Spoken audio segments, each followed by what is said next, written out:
gente, eu sou Rafael Fernando, conhecido como Rafael da Luz. Eu sou fotógrafo, negro, pedagogo e também tento ser artista. Essa é uma oficina que foi contemplada pelo credenciamento número 20.0013 para seleção de propostas culturais, incentivo à produção e difusão cultural e ações formativas pelo SESC, pela Lei Aldir Blanc, em parceria com a Secult. E esse trabalho é um trabalho muito importante que se chama Narrativas Possíveis Desconstruindo o Olhar. É um mix de duas narrativas. É a junção de duas oficinas que eu construí e pensei em ministrar numa ação educativa voltada para outras formas de fotografia e em outros mundos possíveis, a partir dessas narrativas e da desconstrução do próprio olhar elitizado sobre o que pode ou o que não pode ser a fotografia, numa perspectiva hierarquizante, não? Então, pensar na fotografia é pensar que hoje a fotografia é um elemento do funcionamento, né? Ela é um componente, um elemento de uma sociedade visual que está dependente, né, constantemente da imagem. A imagem nos rodeia em todos os cantos desse mundo. Então eu trago o conceito a partir da escrevivência de Conceição Evaristo, uma escrita de nós, como ela diz, apresentando a experiência da vida como um caminho para narrar sua própria história. E é isso que acontece no decorrer da oficina. As participantes e os participantes, eles se auto-narram. A narrativa, a escrita é o elemento principal para a construção das imagens. Sem essas narrativas, sem essa escrita de si, não uma escrita de si a partir de uma perspectiva narcisista, mas uma escrita de si a partir da experiência de liberdade, de vida, as vivências que são construídas nesse contexto ajudam na construção de outras imagens. Então essas histórias que são contadas na oficina a partir de apontamentos teóricos, exercícios de escrita criativa e experimentação com imagens em diversas formas, como fotocolagens, autorretratos, fotografias artísticas que os alunos vão produzindo durante o período da oficina com alguns aplicativos de celulares. A maioria das fotografias foram feitas em celular e ajuda a desmistificar aquela visão, uma visão novamente hegemônica, que diz que fotografia de celular não é fotografia, é a recusa, né? É a não fotografia.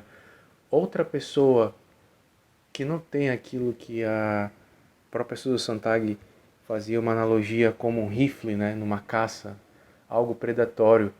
Quem não tem esse equipamento não pode dominar a técnica. Mas aqui é uma oportunidade de romper com essa visão hegemônica de que fotografia feita em outros aparelhos eletrônicos não é considerada como fotografia, visando a questão de uma fotografia documental, de uma fotografia mercantilizada. Então, as fotografias e as narrativas são construídas nessa oficina, elas buscam sensibilizar para a construção coletiva. É uma linguagem fotográfica que constrói a partir de si e com. É uma fotografia que nasce da escrevivência e da vivência coletiva.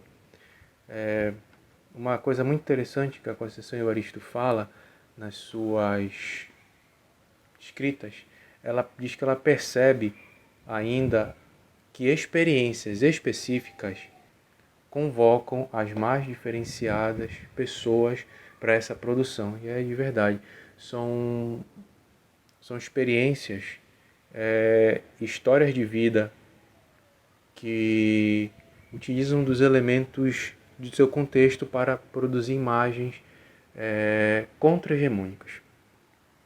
A partir de experimentos, a partir da sua visão de mundo, outros mundos possíveis são apresentados na narrativa de cada participante, onde a escrita é uma escrita livre. A escrita é a base para a construção das imagens. É uma fala de uma teórica chamada Gloria Anzaldúa. Ela diz o seguinte: ela escreve sobre o não dito, sem se importar com o suspiro e o traje do censor ou da audiência. Ela diz que finalmente escreve porque tem medo de escrever, mas tem medo maior ainda de não escrever. Então pensar nessa frase da Glória é pensar no o que foi o decorrer da oficina, que questiona, né? O que interpretamos sobre o outro? O que nos diz o que é o outro? O outro que muitas vezes é inferiorizado, animalizado, objetificado, exotificado. E pensar nessa relação com o outro é pensar numa relação de poder que se dá, que inferioriza, que apaga e que mata. Reconhecer e respeitar a diferença é uma das grandes lutas e um dos grandes objetivos de construir outras narrativas. Respeitar a diferença e ver que ela nos potencializa, nos torna seres diversos, não fixados. E além das relações sociais de dominação. Pensar em narrativas visuais que falam do outro como objetos de subjetividade, o que é recortado pelo fotógrafo e fotografado. É contado histórias muito sensíveis sobre a vida, sobre a imagem, sobre a forma de cada um ver o mundo, sua forma peculiar e sensível, que transita entre o documental, o ficcional e o poético. E pensar nesses atravessamentos que a oficina possibilita é pensar que narrativas possíveis elas são pautadas na eticidade, na busca por educar-se, pela imaginação criativa, num processo de arte e vida que nos sensibiliza para uma vivência do nós, que se dá por uma teia. Pensar que essa relação ela se dá por uma tessitura e que nessa tessitura a relação se confirma quando a teia só pode se unir quando ela tem um nó. E esse nó é o símbolo da relação que nós estabelecemos com o outro. Então é um convite para quem observar e para quem visualizar esse vídeo buscar uma experiência expandida. Não uma experiência que nós já estamos acostumados, uma experiência passiva, mas a adentrar na história que é apresentada. É pensar nessa escrita da vida, porque fotografia significa gravar, escrever com a luz. Então aqui a gente vê escrevivências, escritas diferentes, a partir da fotografia também. Uma escrita que possa iluminar a nossa visão de mundo, a nossa visão do outro, que não seja uma visão hegemônica, mas que seja uma possibilidade de produzir um contradiscurso eficaz para ações antidiscriminatórias. Então, pensar nessa relação do narrar é pensar nesse entrelaçamento que se dá entre espectador, autor e objeto estético, né? No caso, o objeto estético é a escrita, que depois se transforma na imagem. Esse processo de auto-narrar é um ato transformador de reencontrar-se, redesenhar-se, reexistir.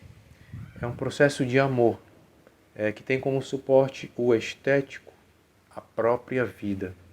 Pois ao narrar organizamos e sistematizamos nosso pensamento, damos forma ao pensamento, né? O pensamento em ação, buscando também outras epistemologias, outras formas de apresentar a imagem, como representação do real ou ficcional. O trabalho das e dos participantes beira entre o ficcional e a representação do real, onde eles constroem subjetividade, sentimentos, sensações que têm uma luz própria. É como se eles fotografassem as suas sensações, seus sentimentos mais profundos e verdadeiros, que não podem ser fotografados, mas que são representados a partir da fotografia, que se utiliza de outras técnicas, como dupla exposição, fotocolagem análoga ou fotocolagem digital e outros recursos mais, como a própria fotografia documental. E pensar na construção dessas subjetividades, nesses sentimentos, é pensar que eles nascem da nossa experiência, do pensamento crítico sobre o mundo, do movimento de reescrita que conduz à reflexão. Como o Paulo Freire dizia uma vez, ele foi alfabetizado no quintal da casa dele, onde o quadro negro era o chão e o giz que ele escrevia, o que ele aprendia, a leitura de mundo que ele desenvolvia, era com graveto, que ele riscava no chão do quintal, na terra. Então pensar que o que eles trazem, o que cada um apresenta de uma forma sensível, novas possibilidades de mundos, de existência, a partir da sua visão, do seu contexto.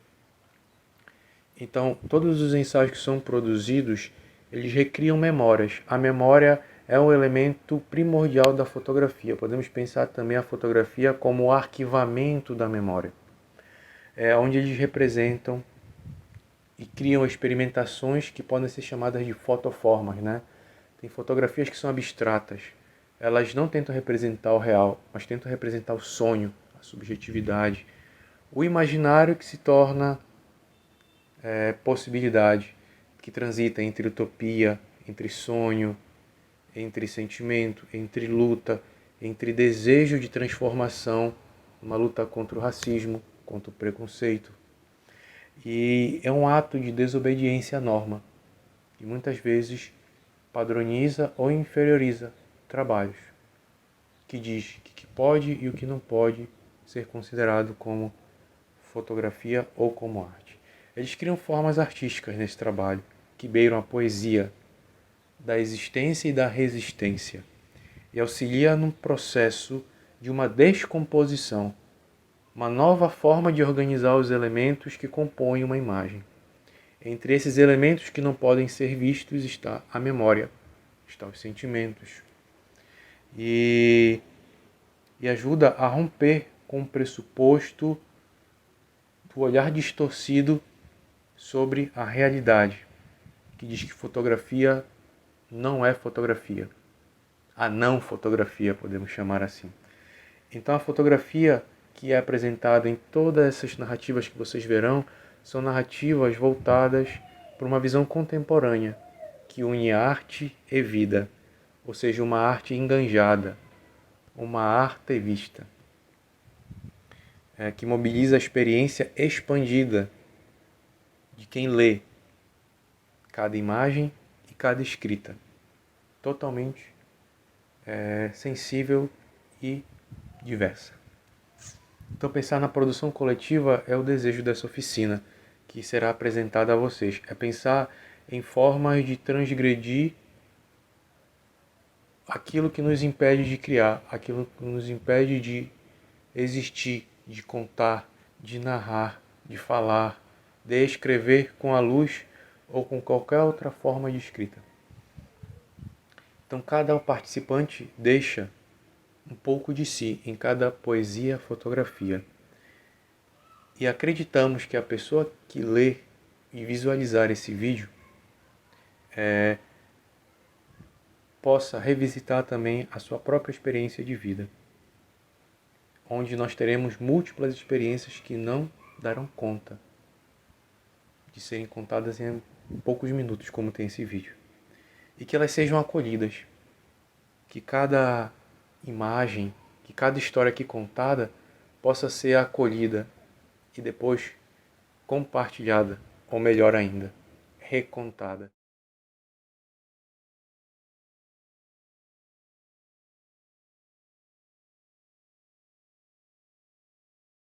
Eu quero narrar a vida, a possibilidade, o respiro, o sonhar.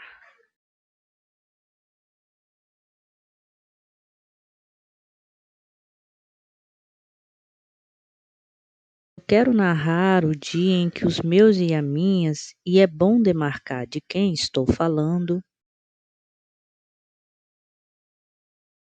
crianças negras e negros, mulheres e homens negros, meus e minhas pares indígenas, quilombolas, pobres, periféricas, que estão em situação de rua, que moram do lado de vielas, nos alagadiços, becos, palafitas, onde a água encanada e a luz elétrica nem chegou.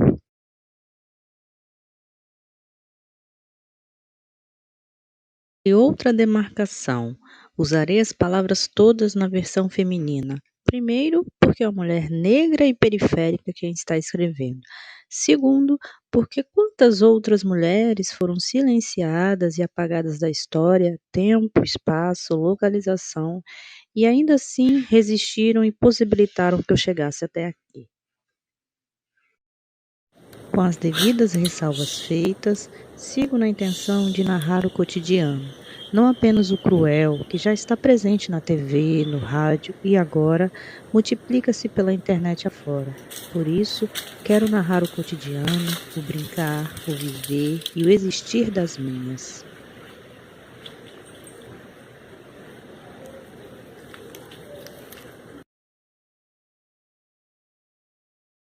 As minhas que jogam bola e comemoram gol debaixo de um sol escaldante e num terreno descampado.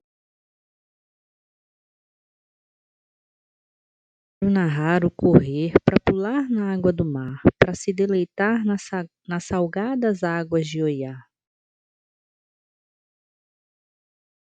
Quero narrar o sorrir das crianças que curtem o dia de domingo na rua, pulando, correndo, cantando, inventando brincadeiras.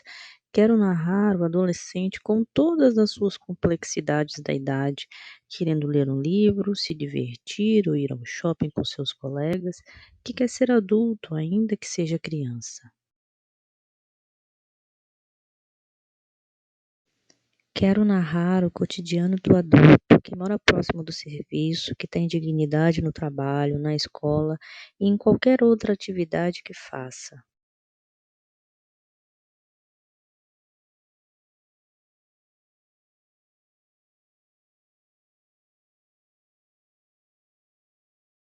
Quero narrar o amor, não aquele romantizado pela TV, quase uma Suíça, mas aquele que envolve troca, cuidado, carinho, afeto. Aquele que diz: se cuida, não demore, quando chegar avisa, cada coisa no seu tempo. Quero narrar um mundo sem amarras, sem sufoco, sem aperto, no metro quadrado, no metrô, no dia em que uso uma roupa mais colada ou curta, ou passo por um beco mais escuro. Quero narrar o aproveite o seu dia em sua plenitude, com uma mesa farta de café da manhã, com um almoço de forrar o estômago e um descanso após esse deleite. E também uma jantinha daquelas. Quero narrar o máximo para nós, mas que para alguns tem sido o mínimo no cotidiano. Quero sonhar com dias melhores, entendendo que o que estamos vivendo hoje, agora, é um dia, semana, mês ruim. E que nem tudo dura para sempre. Não há de durar. Não há. Não.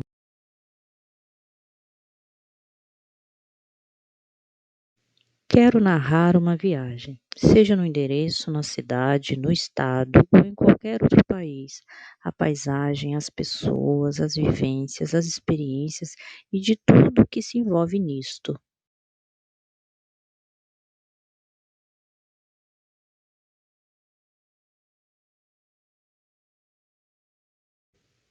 Quero narrar a chuva que cai ou do arco-íris que surge logo depois, o vento que bate levando tudo ou apenas apaziguando as coisas, os raios de sol que tocam meu corpo, minha cabeça, meu caminhar.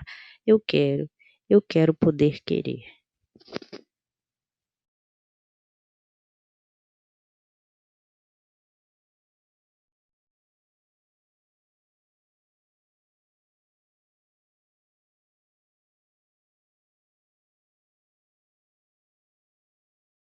Quando me pergunto como eu narraria a minha história, logo surge a pergunta: que história?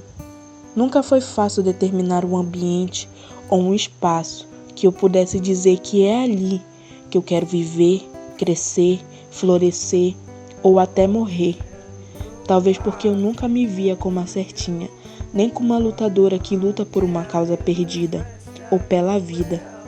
Parando para me encontrar, foi difícil me achar, talvez porque eu nunca consegui me colocar em cada ambiente que o meu caminho me fez achar ou chegar. Eu ouvi histórias, já me compartilharam tantas memórias, mas para mim, sempre pensei assim: isso será sobre mim? Já ouvi julgamento, mas nunca vi o sofrimento de um povo que me fez entender os seus lamentos e tanto desentendimentos. Eu ouvi e deixei ela falar, o som das raízes, da cor da pele brotar. Eu ouvi gritos e mergulhei nesse infinito e descobri o meu objetivo, reconhecer e reconhecer o que me pergunto, o meu eu, a minha história e toda essa ancestralidade herdada da vitória do povo preto. Das raízes do cabelo até o esterco do meu espelho e me sentir alguém que luta para resistir, para progredir e nunca desistir daqueles que morreram para dar espaço e lugar de fala e direitos para mim, e assim criar respeito pelos meus laços, traços dedilhados no papel que um dia foi negado e amargo. Hoje, meu mundo de papel, histórias em narrativas, és minha parte viva.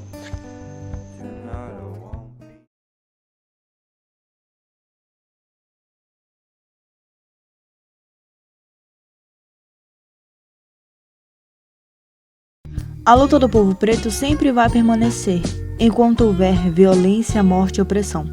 Não vamos nos calar, enquanto o filho de uma mãe sai de casa e não volta por causa da bala perdida, que só atinge quem tem cor.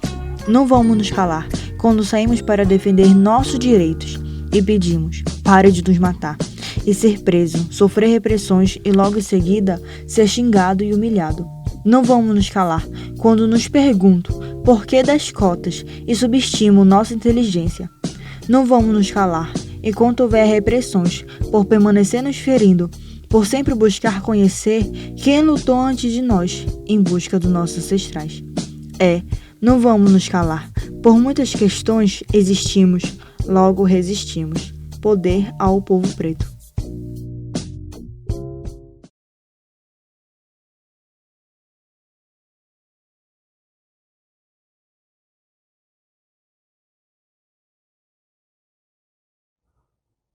Quarentena. Apenas fragmentos de memória de um tempo em que se vive. São dias difíceis. Lá fora, uma guerra sem sentido. E nós, refugiados do vírus, também alvos de fogo amigo. Enquanto o mundo cinza desaba, tento aqui reforçar os pilares. Escrever é um alento, é libertador, mas também liberta dor. E da escrita em azul saem palavras em tom de cinza. Então vou deixar minhas dores, por ora, nos riscados blocos de notas. Agora quero falar de força, de como me mantenho íntegro, inteiro, embora com remendos. De onde busco razão para resistir e não desistir. Viver e não morrer. Minha força e minha resistência vêm da família que formei, e principalmente da paternidade. Desde 2015 me sinto mais forte e resistente aos percalços da vida. Na pandemia, essa força se intensificou e me salvou, e me salva todos os dias. Quando a pandemia chegou, trazendo medo, insegurança, angústia e aflição, foi no meu filho de 4 anos a quem me agarrei. Um marmanjo agarrado na perninha de um garotinho de 4 anos. Sim, sou eu. Foi ele que permitiu que tais sentimentos tivessem apenas o tamanhinho que mereciam ter. No início foi difícil explicar a ele por que ele não poderia ir à escola ou descer para brincar. Afinal, era início de uma longa quarentena, mas ainda não sabíamos disso. Montamos então, como brincadeira, um mural de desenho da quarentena, para que ele desenhasse ali o que quisesse, quando quisesse. No primeiro dia, ele nos desenhou montando um mural que tinha 30 quadros. Tinham 30 quadros. Afinal, era só uma quarentena que logo acabaria. No segundo dia, ele desenhou ele, a mãe e eu assistindo a um filme infantil. No terceiro dia, ele nos desenhou jogando futebol. No quarto dia, fizemos um acampamento na sala. No quinto dia, colhemos flores e entregamos à mãe dele. No sexto dia, foi meu aniversário, e ele desenhou um momento em família. Tínhamos dias intensos. Era preciso diversificar as ações e brincadeiras. Ele acabou perdendo o interesse em continuar a desenhar no mural. Mas aqueles poucos desenhos, muito além de lúdicos, tinham um enorme poder e um intenso significado. Lá fora, o mundo que conhecíamos mudava a uma velocidade assustadora.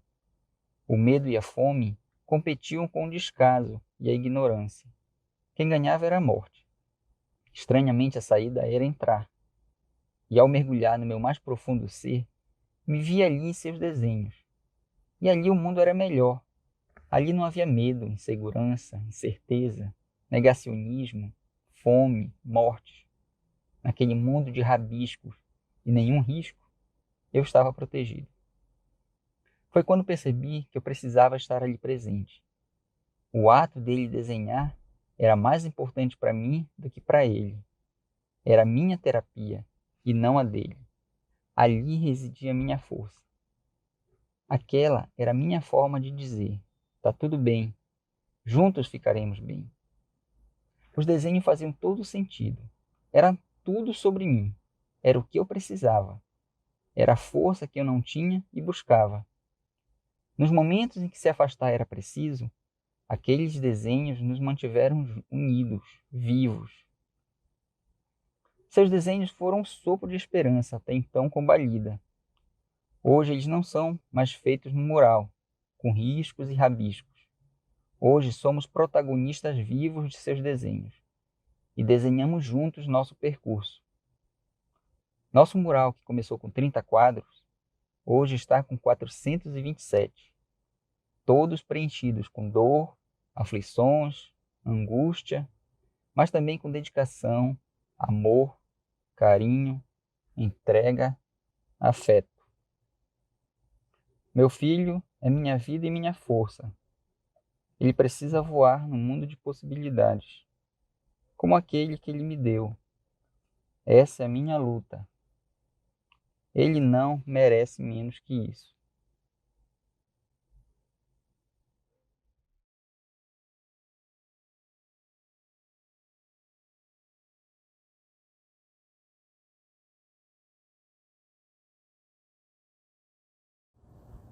Escrevo ar. Angústia. Consigo senti-la aqui.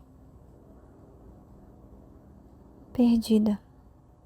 Estou perdida por entre o amadurecer, envelhecer e enrijecer, que o tempo acaba tecendo.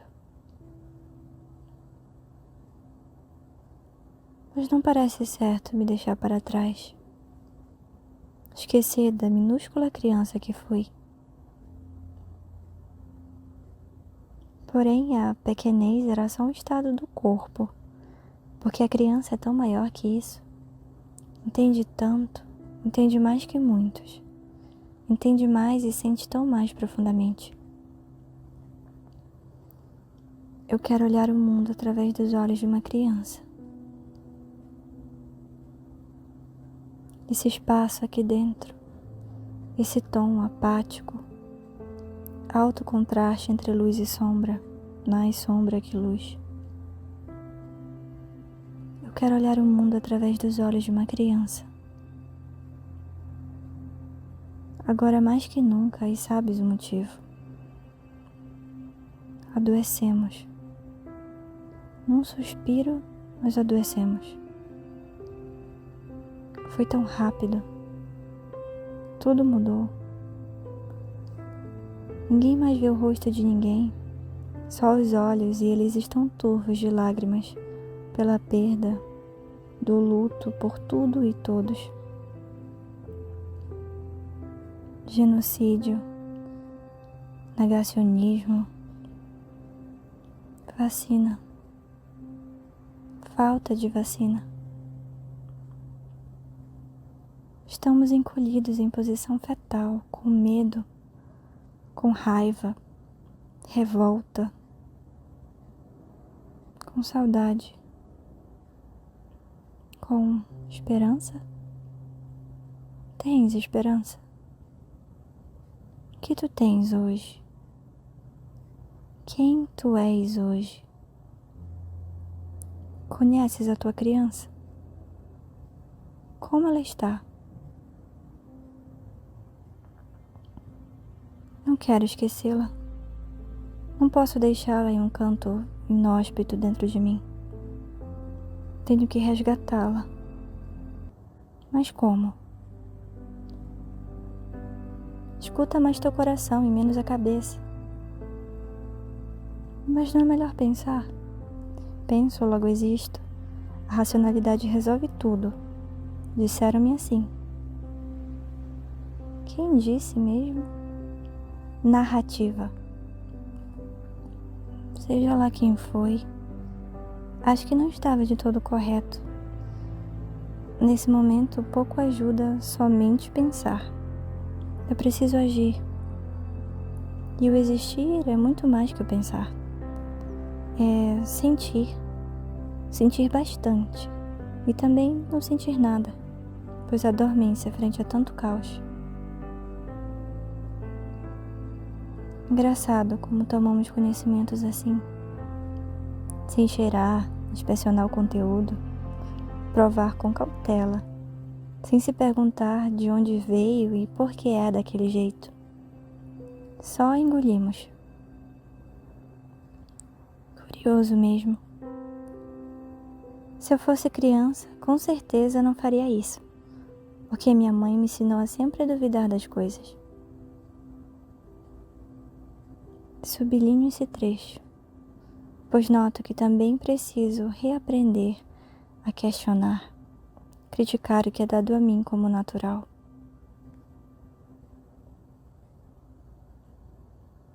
Percebo que posso ser os dois, mas criança sem deixar de ser adulta.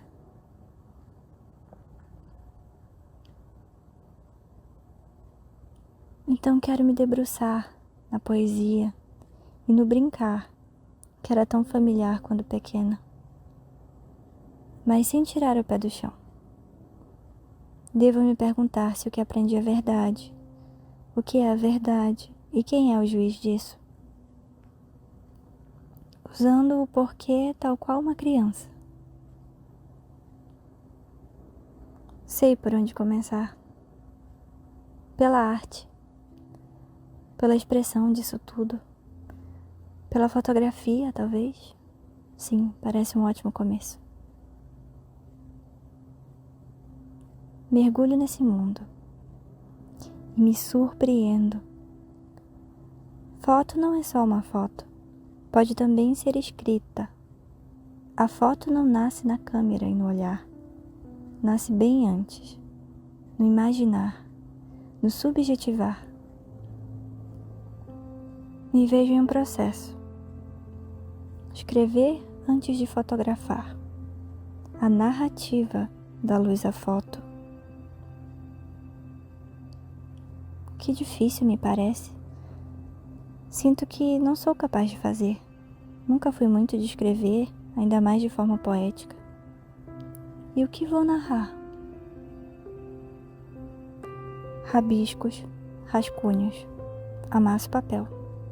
Digito, apago. Digito, desisto, recomeço. Não, isso não tá dando certo. Não consigo. Mas eu quero conseguir. Se ao menos eu tivesse talento para a poesia, as coisas seriam bem mais fáceis. Talento. É com talento que se faz poesia? Afinal, o que é poesia? Bom, aprendi que era algo para os cultos, coisa complicada, blocos de palavras, estrofes metrificadas, vocabulário difícil e muito enfeitado. Narrativa. Poesia não é isso. Poesia não é luxo. Poesia é o viver, é o teu caminho, o teu olhar, o teu sentir, o teu descobrir, tua história. Tu és poesia. Agora tenta escrever de novo. Escreve agora do teu coração e não da tua cabeça. E aqui escrevi, desaprendendo para depois aprender. A cada dia encontro mais força, a cada balançar das asas sinto mais confiança em alçar voo. O medo encolhe, ainda existe, mas bem menor que antes, pois não há motivo para temer o erro, a queda. O imprevisto, o não esperado, o não planejado, nenhum é sinônimo de falha na arte. Eles só são o que são. Não tenhas medo de criar e se derramar na tua poesia, porque ela é tua e tu és ela. Não há certo ou errado. Nesse meu mergulho na fotografia, encontro outros com asas para voar. Cada um tão único, tão rico em si, tantos andares. Diversos, em cores, traçados e jeitos de escrever. Aprendo muito com cada um. Me reconheço em algumas de suas falas, sorrio com suas poesias, emociono com suas lutas, sou atravessada por suas vozes. Revejo meu eu no mundo. Agradeço. Agradeço pelo encontro conjunto e pela oportunidade de reaprender a voar. No aqui e agora, sinto que iniciei o processo. Alcei meu primeiro voo em 10 anos. Ainda tenho muito que aprender, mas agora não tenho tanto medo. Tenho vontade de experimentar ideias, de me aventurar na arte, de ir cada vez mais alto e mais longe. Errar bastante. Aprender. E o mais importante, quero compartilhar esse sentimento com aqueles com quem partilho a vida, amigos e família. Porque também sei que há tempos suas asas não se esticam para abraçar o vento. Somos uma ilha de pássaros que não voam. Ainda me sinto distante da minha infância. Ainda sinto o sabor da ausência de mim. Mas agora consigo ver uma trilha que me leva de encontro à criança que eu fui, sou, serei. Trilha minha poesia. Escrevo nas linhas, fora delas, fujo de métricas e margens, ultrapasso as bordas do papel traçando no ar. Vou pintando o caminho com as cores dos meus passos. Eu escrevo com a caneta, com o lápis e com a luz. Escreve também. Escreve com o que tiveres ao alcance. Pode ser a tua voz a mais potente melodia.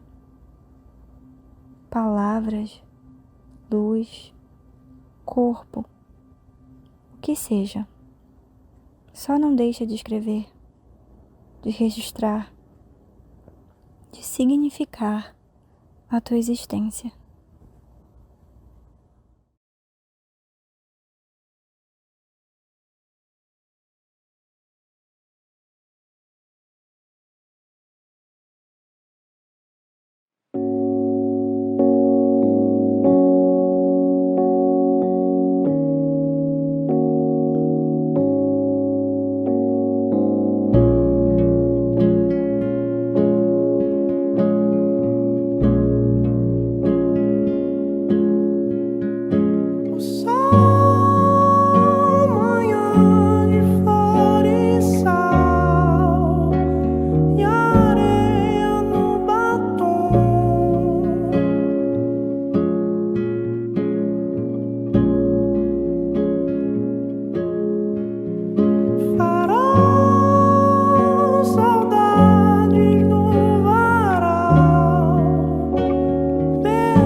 Faz um tempo que minhas avós são temas frequentes dentro de mim.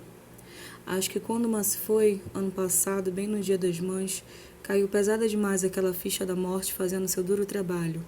Até porque deve ser dureza tirar desse plano pessoas tão amadas, não é mesmo? Vó Júlia e Dinda têm 10 anos de diferença de idade, e graças às oportunidades da vida, pude conviver com elas de maneira muito próxima. Sou infinitamente grata por isso.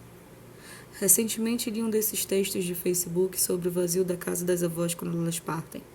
Muitos são vendidas, se tornam motivos de brigas, os encontros tradicionais morrem juntos, coisa mais triste para minha memória de neta assimilar, mas eu sei que é um estado necessário. São as mudanças da vida que dizem. Ainda assim, gosto de lembrar dos quintais, das frutas, do tempo largo enquanto ficava pendurada na janela, esperando ansiosa da hora delas me liberarem para poder brincar na rua. As duas já mudaram muito, tanto dos lugares quanto física e emocionalmente. Fui fazer esses mapas e, dadas as devidas proporções, fico pensando nessa loucura de mudar o rumo da situação para poder dar uma vida com melhores oportunidades para as crias. Já pensou? Já viveu isso? Deixar a casa, pouca grana, levar um grupo de crianças e o companheiro no tiro cego em direção a um lugar que tu não te pertences. Tu não te pertences. Tu te sacrificas e vai. Delas vieram as extensões. Pai, mãe, tios, tias, primas, primos agregados, parentes distantes, parentes desconhecidos, compadres, comadres, os vizinhos que me viram correndo de calcinha na rua, a bezendeira do fim da rua que eu visitava para poder tirar quebranto, e por aí vai. Acho sempre que elas têm um certo orgulho disso, o orgulho do poder das que geram e que invariavelmente tecem fios para que outras possam gerar também. Dinda hoje está em São Francisco do Pará vivendo a paz que ela tanto desejou. Lógico que sentindo o peso dos 90 anos e as suas implicações. Mas pensas, essa aí no almoço, Caribé no jantar, vive perfumada e não repete a roupa durante a semana. Raimunda é muito jovial, como diria a irmã mais velha dela. Eu concordo. Vó Júlia morreu ano passado, como disse logo no começo desse texto, e não foi bom para ninguém. Não teve despedida, não teve funeral, não teve enterro. Até hoje penso que minhas tias e tios vivem um luto a longo prazo. Pelo menos eles se acolhem, lembram e riem, lembram e choram, riem e choram. Eu, reivindicando meu trono de neta sempre presente, gosto de estar perto e ouvir todas as histórias, porque é o que agarro, guardo, reconto e escrevo sobre. Talvez essa seja a minha ponta do fio do gerar que elas me deram e que me cabe continuar. Avós são sempre permanência.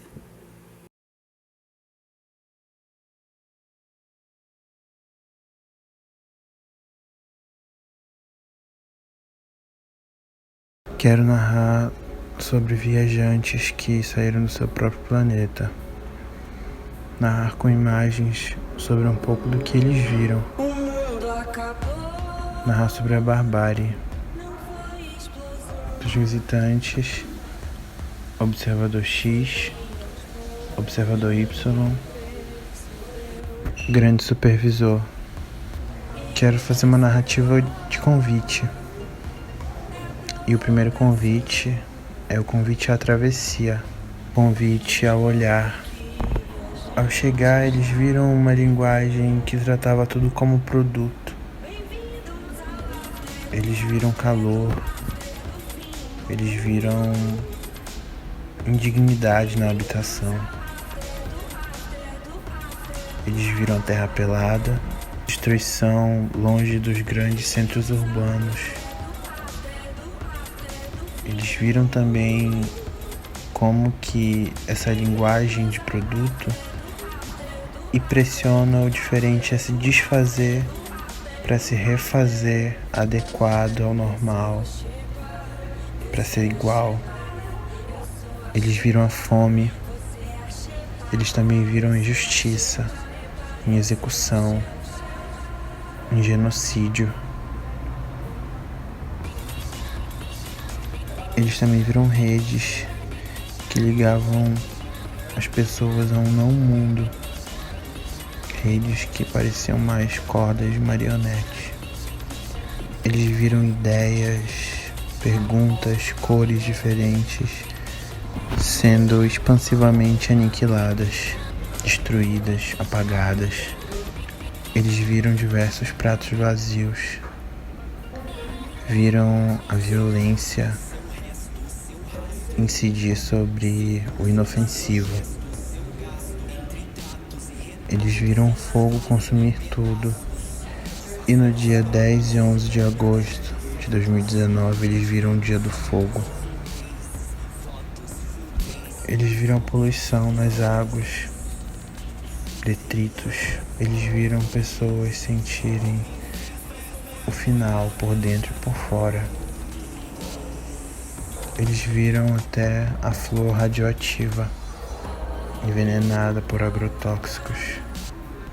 Ao buscar quem causava tudo isso, eles encontraram uma entidade virtual, invisível, com mãos invisíveis. Eles encontraram grandes mercados virtuais. Eles encontraram acionistas, pessoas muito ricas que detinham muito poder, muita influência e muitos recursos. Aqui a narração vai ser interrompida, porque esse mundo necrosado precisa de uma resposta. Os viajantes não conseguiram mais seguir da mesma forma. Aqui os viajantes não conseguiram mais ser 3. Compreensão 1. Abismo da razão. Compressão 2. E o convite à fúria. Antes de acabar, essa narrativa faz o seu segundo convite. Ao se depararem com toda a atrocidade, os viajantes dessa narrativa não conseguiram mais ser 3. E o objetivo dessa sequência se torna unicamente um chamado para que cada um e cada uma deixe de ser apenas observadores do fim do mundo, assim como os viajantes.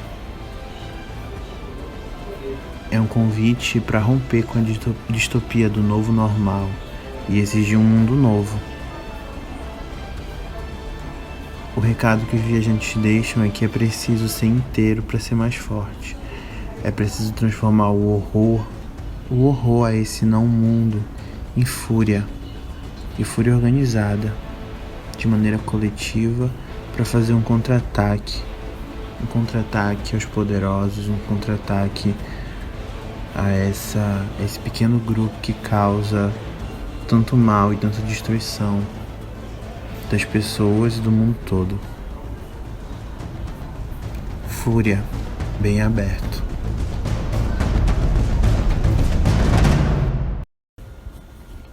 Quero narrar sobre como lutar com afeto. Quero narrar sobre combinarmos de não morrer. Quero narrar sobre reencontros inevitáveis. Quero narrar sobre quando essa narrativa me atravessou na realidade. Eu não quero narrar só sobre a dor que atravessa o meu povo, sempre que a gente vê ou escuta que mais um de nós partiu, que foi interrompido. O que eu quero narrar é sobre a nossa indignação transformada em luta, sobre o brilho negro do nosso contra-ataque. Quero narrar sobre um levante contra o genocídio organizado por nós mesmos, um levante organizado em todo o país. Mas antes de tudo, queria pedir licença e também prestar uma singela homenagem, em especial à professora Dalva Santos, a doutora Darla, a professora Zélia Amador, mas a todas, todos e todos os outros professores, mães e pais de santo, povo do axé, educadores, artistas, militantes e ativistas negros, que juntos conduzimos a organização desse momento tão importante no Brasil, em especial na regional de Belém, da Coalizão Negra por Direito, onde eu fiz parte. Vou começar gritando que o 13 de maio, como contam na maioria das escolas, contando como a princesa Isabel libertou o povo preto, é uma mentira.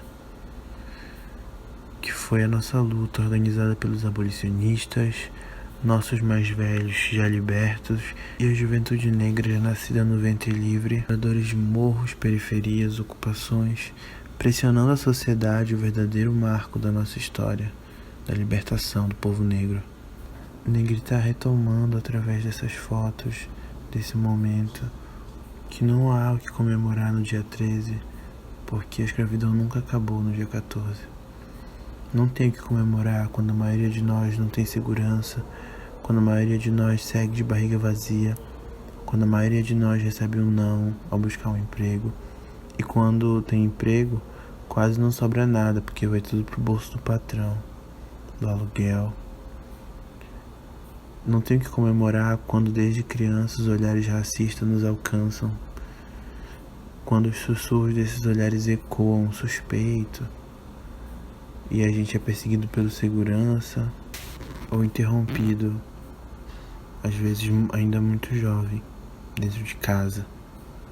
Negrita, que é o ritual das candeias, que aqui em Belém é organizado pelo Centro de Estudos e Defesa do Negro no Pará, é um ritual muito importante.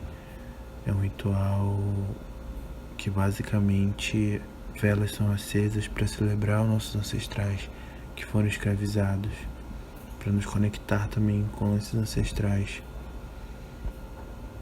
E isso acontecer no território, né, da Praça da República, mais especificamente, onde eram enterrados os escravizados, é algo muito sensível e muito simbólico da resistência negra.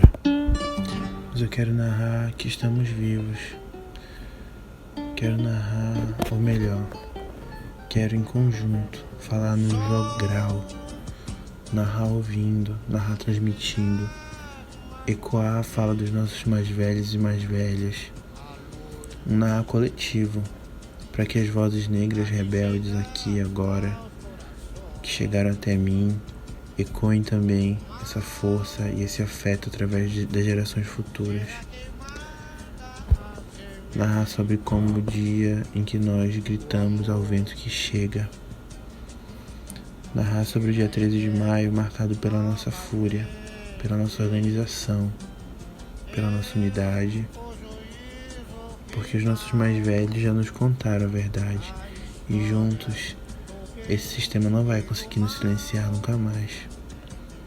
Nesse 13 de maio de 2021, eu quero humildemente narrar através de imagens um dia de luta que foi antecedido por inúmeras reuniões conectando pretos e pretas de diversas cidades, de diversos movimentos negros, de juventudes e movimentos populares. Eu quero conseguir narrar pelo menos um pedacinho da sensação desse dia, tentar trazer em imagens a simbologia desse reencontro nas ruas, com toda a precaução e emotividade que os tempos difíceis impõem para nós. Juntos gritamos fora Bolsonaro, vacina no braço, comida no prato e poder ao povo pobre e preto. Na voz de minha filha se fará ouvir a ressonância e o eco da vida e liberdade.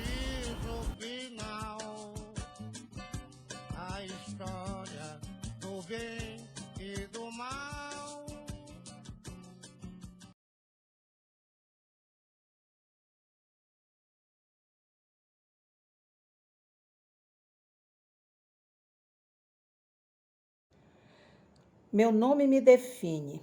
Não é fácil ser mulher negra, num país de pessoas racistas e preconceituosas.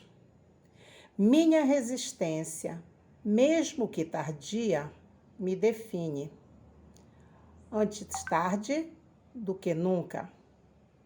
Me defino como uma fênix que ressurgiu das cinzas. Que bom que deu tempo. Tempo para mudar, tempo para aprender, tempo para resistir. Vivo a vida com toda a intensidade. Vivo a cada momento com alegria para não me arrepender depois. Sigo sorrindo o meu mais belo sorriso, pois a vida é curta e temos que saber vivê-la. Duas palavras me definem. A primeira é felicidade e a segunda, liberdade. O que quero narrar?